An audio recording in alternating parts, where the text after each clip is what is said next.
What's up guys, for today's video dahil wala pang pasok kaya samahan niyo muna ako guys sa kaganapan ng buhay ko dito sa bukid. Let's go! So ngayon guys ay pupunta tayo sa kabisulan namin. Hindi ko alam kung anong tawag sa iba dyan, basta bisol yan sa amin. At may nakita pa kami dito na rainbow na malapit lang dahil siguro medyo umulan at merong araw. At dumating na kami guys dito sa may kabisulan namin kasi sabi ni Papa kukunin daw namin yung kinuha niya. At dagdagan na rin daw namin kasi bibenta namin yan bukas. Kasama ko pala dyan guys ang pamangkin ko na labuton din. Nagmana talaga siguro yan sa tito. Char.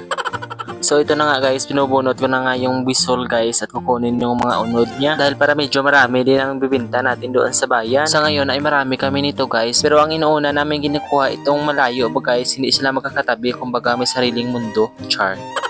At pagkatapos kong kunin yung mga maliliit na laman niya guys, ibalik ko naman sa lupa itong malaki para yung maliit na mga laman niya guys ay lalaki pa. At isa din pala ito guys sa pinapakain namin sa mga alaga naming baboy dito sa bukid. Kaso nga lang wala na kaming baboy dito ngayon sa bukid at hindi pa kami nakabili ng baboy kasi wala pa pera kaya dumami itong bisol namin. Siguro next month medyo marami na ang ibibenta namin na bisol sa bayan dahil once a month lang kami guys makapagdala ng mga paninda namin sa bayan kasi once a month lang bumabiyahe yung sasakyan na aabot talaga dito sa amin. Meron naman ibang sasakyan na bumabiyahe guys kasi malayo pa talaga sa bahay namin. At ito pa yung iba guys, matataas pa yan sa akin. Pagkatapos naming manguha guys ay nilagay na namin sa sako kasi dadalhin na namin yan pauwi sa bahay. Dahil aanihin pa namin ang pilit namin na palay guys para masabay na lang sa pag-treasure sa palay ng pinsan ni Papa. At nasandad pa ako dyan kanina guys kasi madulas ang daan kaya ayan napakit siya.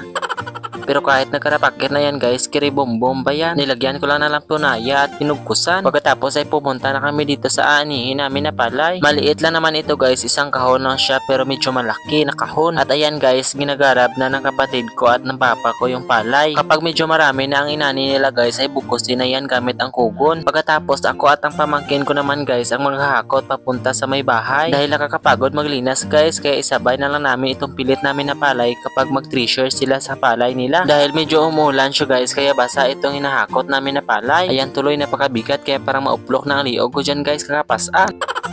Medyo malayo pa kasi ito sa tinipunan namin ng palay ng pinsan ni Papa. Kaya paminsan-minsan ko lang talaga maramdaman ang sakit ng tiil ko sa bigat na dinadala ko.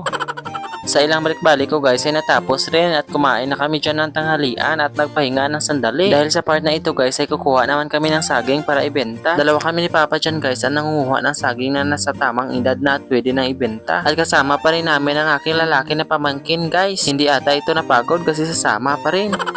Yung ibang saging namin dito guys, hindi na siya medyo malaki ang bunga dahil matagal na siya or pang ilang saha na ang kanyang bunga unlike sa iba na bago. Basta ganun.